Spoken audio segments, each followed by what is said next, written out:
Shalom Aleichem. On est dans la porte du mensonge.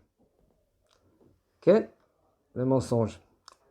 Il nous dit le Rav que Yesh Adam Mezouyaf, un homme qui est Mezouyaf. Mezouyaf en français c'est qu'il est. Il n'est pas vrai. Il n'est pas vrai. C'est un homme qui n'est pas vrai. Un homme que lui qui est Mezouyaf. Ça veut dire qu'il règne dans le mensonge. Il y a des niveaux, des degrés dans le mensonge. Ken. Il y en a un homme que lui, que le émet, il est plus émet chez lui. Toute sa vie c'est mensonge. Il est même pas au courant qu'il est plus dans le émet. Il est à l'extérieur du émet. Parce que toute sa vie c'est comme ça. Quand il parle avec son prochain, sa femme, ses enfants et tout cela, où il rigole, mais comme une fois quelqu'un il parlait avec dis-moi, qu'est-ce que tu dis, tu rigoles là maintenant? Il dit, bien sûr que je suis sérieux. Il dit, pourquoi tu me poses la question? Il dit, parce que je ne sais pas quand c'est vrai, quand c'est pas vrai, quand tu rigoles avec moi. Je sais pas quand. Ça veut dire que toute sa vie c'est comme ça. Des blagues, c'est ça qui fait toute sa vie. Ça c'est grave. On ne sait pas quand est-ce Comme une fois on raconte avec le Rabbi Akiva Iger. Vous savez, Rabbi Akiva Iger, les couchiottes qu'il a dans la Gemara. Oh, quelles couchiottes qu'il a. Quand il est venu, il a dit, Kvodarav, je vais vous raconter quelque chose. Il a raconté quelque chose, tout d'un coup il dit, non, Rav, je rigole. Le Rav, il a regardé, méchamment. Il a dit, tu crois que j'ai le temps à perdre? Excusez-moi, monsieur le Rav, excusez-moi. Les rabbinim, ils sont pas là, les rabbinim, ils sont pas dans les blagues. Tu veux raconter une petite blague quand même parce que tu vois quelqu'un qui est triste. Je comprends, peut-être tu vas recevoir grâce à cela le Olam Haba. Comme ça a été la Gemara. J'ai raconté à Yoshua Ben Levi, il était avec Eliyahu de Zohretov, il lui dit, Rabbeinu, tu vois quelqu'un que lui qui sait qu'il a Olam Haba? Il regarde, il dit non, il n'y a personne qui a Olam Haba. Il dit, les gens qui passent. Le lendemain, il étudie avec lui. Il dit, Rabbeinu, tu vois quelqu'un il a Olam Haba ici? Il regarde, il dit, je vois deux gars là-bas, qu'ils ont Olam Haba. Alors Rabbi Yoshua Ben Levi court vers eux et dit, Mama Asechem, qu'est-ce que vous faites? Il dit, nous, on voit deux personnes. On voit une personne, que lui qu'il est un peu triste. On lui remonte le moral. On lui fait des blagues, mais c'est vrai que à la fin qu'il est bien, on le lâche. Ça veut dire qu'on lui donne l'espoir.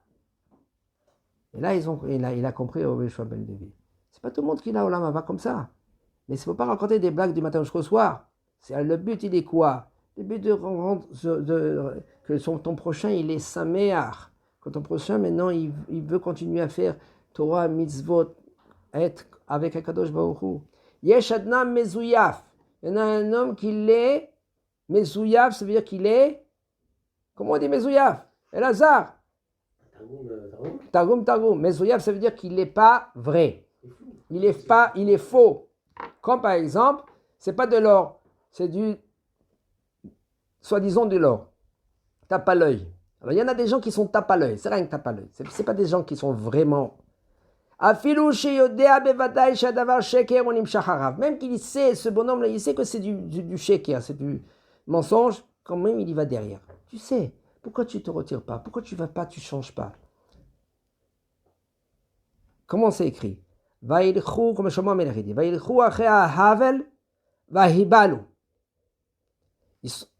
ils marchent derrière le hevel, le rien, le vide, et ils sont devenus vides. Il dit, ils sont devenus ahabal. Ils sont devenus vides. Pourquoi tu cours vers le vide? Pourquoi tu cherches le vide? Cherche où il y a un but dans la vie. Plus forte raison, maintenant, si tu vas trouver maintenant des excuses, des points avec le sheker, avec le mensonge, que des fois, même dans le mensonge, des fois tu peux dire, ouais, c'est vrai, c'est vrai. Je vais que c'est sûr que maintenant, le bonhomme, il va courir derrière ce sheker, ce mensonge-là. Il y en a des gens qui sont émettes. Velo yaseh sheker, il ne va pas mentir. Et là, seulement si par exemple, yes svarot lo le sheker. Si maintenant il a des svarot, ça veut dire c'est rentable. Par exemple, c'est rentable. Ah non, mais il y en a des gens qui sont émettent. Avalma, il est obligé, quand il travaille, écoute, ce produit-là, il n'est pas à 100%, mais quand même, il y a des produits qui sont mieux que ce produit-là. Et lui, il va convaincre son client, c'est le top, il n'y a pas un produit mieux que celui-là. Celui-là qui prend ce produit, il ne va pas regretter de sa vie. C'est pas vrai, Ken, il y a des produits qui sont encore mieux. Mais il a des arguments. Mais lui, c'est un homme qui les émet. En général, il les émet. Azunim sharaha sheker. Mais le chacham, un homme qui est sage, qui est chacham, qui a la chokhma, c'est pas tout le monde qui a la chokhma. Des fois, il y en a qui ont la chokhma, il après, il les met dans le sac, dans un tiroir, il l'enferme. Pourquoi? Parce que lui, il veut être dans ce monde-là. Il veut se mélanger avec le Olamazé. C'est rentable pour lui. Comment c'est rentable? Le kiff. Aujourd'hui, il y en a des gens, quel est le but? Kiffer. Et pourquoi? Parce qu'il faut kiffer. C'est faux. C'est pas un but en soi. Comme il y en a, ils disent, vivre dans ce monde-là, c'est un but. C'est faux. C'est pas ça le but. Des fois, il y en a des gens, 90 ans, ils ont raté leur vie. Comment c'est possible? Parce qu'ils n'ont pas atteint le but. Tu les vois à 90 ans, ils sont dans la Mirpes. Cette Mirpes, c'est le balcon. Et ils comptent des bus. À côté de notre vieux. Combien de bus il s'est passé? Il y a 33 bus. Non, c'est pas vrai, il y avait 32. C'était pas un bus, c'était un minibus. Arrêtez! N'importe quoi dans le... Ils parlent. En fin de compte, ils n'ont pas de but. Pourquoi tu es venu sur Terre? Oui, mais j'ai des enfants, j'ai grandi mes enfants. Mais c'est ça le but? D'avoir des enfants badaï. Mais c'est pas le but en soi. Le but en soi, c'est de chercher où il est le Emet. Quel est le Emet à Amita Baolam Azé dans ce monde-là? Ma Emet. Il y en a toute leur vie, ils cherchent le Emet, en fin de compte, ils ne le trouvent pas. Pourquoi? Parce que Mhaïm Besheker, qu'il vit dans le mensonge. Et malheureusement, ils continuent avec. Pourquoi? Parce qu'ils sont habitués. Parce qu'il y a maman, papa, tonton, tata. Ah, mon fils, comment ça va? Alors, qu'est-ce que tu t'es venu? J'ai fait des études, et puis après, mais docteur, tu veux être docteur, hein? Il dit, tata, non, c'est pas mon chemin. Moi, je suis ingénieur. Ingénieur, non. Qu'est-ce que c'est ingénieur? Elle sait même pas qu'est-ce que c'est ingénieur. D'accord? Et elle commence maintenant à convaincre son neveu à être docteur. Mais tu comprends rien, tata. Quel est le but?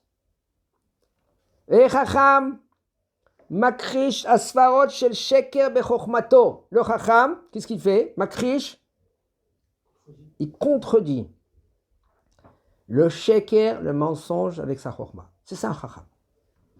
Dans le monde, aolam hazeh, ze alma de shikra. C'est un monde de sheker. Comment c'est possible? Comment c'est possible? Oui.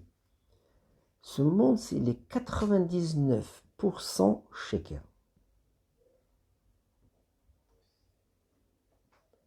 Et 99%, le bonhomme, il peut être dans la poche de Yeserara. Quand je dis dans la poche, c'est dans la poche. C'est-à-dire, qui c'est qui domine? Vous savez, vous connaissez les marionnettes? Les marionnettes? Qu'est-ce que c'est une marionnette? Regardez les fils. Ou avec les doigts, ou avec les fils. Qui c'est qui fait bouger ta main? Ta tête? C'est celui-là qui est plus haut que toi, d'accord?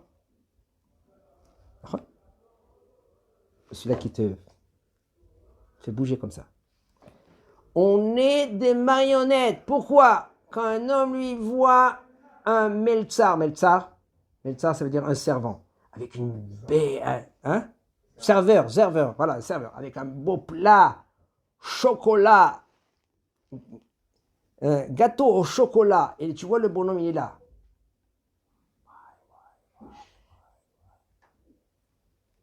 Si c'était pas parce que tu as une cravate Et c'est pas beau de sauter maintenant sur le serveur et de lui prendre maintenant le manger, parce que ça se fait pas.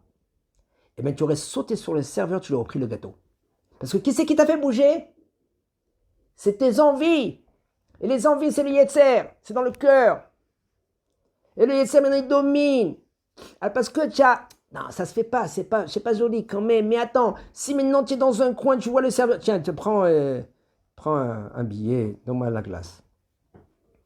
Mais le racham, qu'est-ce qu'il fait le racham? Moi non. Quel rapport? Moi je suis bessaré, moi.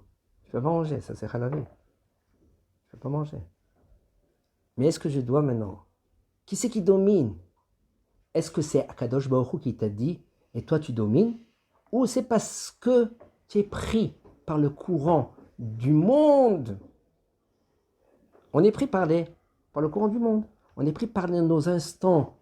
Nos instincts? Nos instincts. On est pris par le monde entier. Mais est-ce que un homme qui est chacham, lui, il est pris par la volonté d'Akadosh Baruch Hu, 100%, pas 99%, 100%. Qu'est-ce qu'il me dit Hachem de faire maintenant? Qu'est-ce qu'il me dit Hachem maintenant de parler? Qu'est-ce qu'il me dit maintenant Hachem de respirer parce que je dois respirer? Akadosh Baruch Hu me dit qu'est-ce que je dois manger maintenant? Je dois manger. Attends, je suis quoi? Je suis esclave. Alors d'Akadosh Baruch Hu, c'est faux. On est esclave. Celui-là qui l'a compris. Mais on est ben chorim, comme elle dit la Gemara elle dit la Gemara, elle dit comme ça, Mise ben chorim ze aosek batorah. Celui-là qui étudie la Torah, pas qu'il étudie la Torah comme il est un téinim ou la faculté. Un homme qui est osek, il est dans la Torah, il est tout le temps dans la Torah, il est ben chorim. Pourquoi? Parce que lui domine tous ses instincts, ses instants, tout ce que vous voulez. Il domine tout, parce que Kadosh Baruch Hu lui a dit de dominer. Quand le Baruch Hu a dit maintenant tu dois rigoler. Ça veut dire quoi dire rigoler? Tu te fais besimcha. Tu dois maintenant quand tu rentres à la maison, tu dois être besimcha avec ta femme et tes enfants. Pourquoi? Parce que quand le Baruch Hu t'a dit oui mais tu sais mon client comment il s'est comporté? Moi je suis énervé contre lui. Oui mais Kadosh Baruch Hu te dit tu sais mon fils, qu'est-ce qu'ils ont fauté tes enfants? Ton client, mais tes enfants, qu'est-ce qu'ils ont fauté? Ta femme, qu'est-ce qu'ils ont fauté? Parce que ton client. Pourquoi maintenant ils vont mériter maintenant le Mouchen Neuf? Hein? Pourquoi il mérite? Il ne mérite pas. Oui, mais tu comprends pas. Non, domine-toi. Pourquoi? Parce que quand je t'a dit domine, ça veut dire que toi, tu n'es pas esclave de toi-même. C'est tu domines. Tu n'es plus Eved de ton toi. Tu es Eved Hachem. Et ça, c'est le but d'un juif. Si un homme, lui, l'a compris, c'est un travail, hein? Tu vas avoir un barbu qui se met en colère. Pourquoi? Parce que qui c'est qui l'a dominé maintenant? C'est le Yetzirah qui l'a dominé. Oui, mais tu vois comment il est barbu, il doit être parfait. Oui, mais c'est lui aussi la Torah, il a reçu la Torah. Comme toi, tu as reçu la Torah, il a aussi la Yetzirah. Comme toi, tu as la Yetzirah. Des fois, il travaille, des fois, il tombe, des fois, il trébuche. C'est un homme. Badaï, qui doit donner l'exemple. Aval, sauf. C'est un être humain. Quand je beaucoup, il a donné la Torah pour travailler, pour les taken et tamidot, pour se rendre un des meilleurs pour après 120 ans donner la neshama qui neshama tehorai ataberata tayetzarta vatanefarta beski kirbi vata ati de la tête l'état neshama après 120 ans à Kadosh Baruch Hu clean. C'est quoi? C'est un ordre d'Akadosh Baruch Hu. Un ordre d'Akadosh Baruch Hu de rendre la neshama clean. Ah ben c'est un homme lui maintenant il se jette comme le cheval. Vous savez, le cheval, quand tu enlèves la selle, la laisse, tout ce que vous voulez, là, il se jette par terre dans la boue. Un homme, lui, dans les chamas, elle ne veut pas se jeter dans la boue de ce monde-là. Elle veut quoi? Elle veut la lumière d'Akadosh Baruch Hu. C'est à toi maintenant, monsieur, à te prendre en main, à travailler doucement, avec les chachamim, avec la lumière de la Torah chez Mizaken.